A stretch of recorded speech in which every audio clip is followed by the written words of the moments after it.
butter. It's at the All Seasons Milk Factory where we found goodness produced on a daily basis. Pick and Pay, always there for you.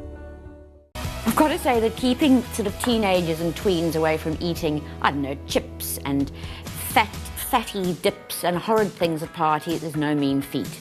There are a couple of ways though. I mean, you can go for things like pretzels, and you can, use things like tzatziki, and you can buy hummus from Pick and Pay, or you could make your own, which is dead simple, and it's what we're going to do today. All right, so start with a can of chickpeas. Drain them and then rinse them, because if you rinse them, you're sort of taking off the extra sodium salt that's in the can. Toss them into something that you're going to use with your handheld blender, and then to add more healthy bits, really, and not just make a sort of a bog standard hummus. I'm going to make a butternut hummus. So I'm going to add a cup of cooked butternut. Now you can steam it, you can roast it for extra flavour, and you've got the time and the energy, or you can just boil it. Toss that in. Good sort of shake or three of ground cumin.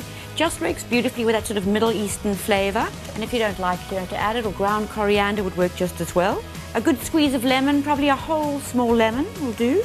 Salt and pepper, naturally. Now, what you're going to moisten it with is olive oil and yogurt. Obviously you use more yogurt, less fattening, but I think with tweens and teenagers, fat isn't our issue. It's just keeping away from preservatives, trans fats, and all sorts of horrid things, none of which we've got in this, so we're all good. If you want to add some tahini, which is a sesame paste, you're upping the omegas if you want to. So it's kind of as simple as that. Obviously things like herbs, garlic, chili, if you want to, you can add that all in, but it is dead easy. Pile it into a bowl, and then serve it with an array of things. I mean, I like to do crudités, cucumber, carrots, tomatoes, celery. But if that is pushing the envelope with your kids, which I think sometimes is, then try pita triangles. They're really great. You buy some pita bread, cut it in half, sort of widthways, brush it with olive oil, maybe a few herbs, just some salt and pepper, and just grill it. So they're like sort of pita toasts. And you haven't got all that sort of fat-laden stuff and all those chips, which are not only bad for you, but they're expensive too. Lord knows this is the simplest recipe known to man, but should you just want to check, go to pnp.co.za and look under the recipes, or go to drmole.com.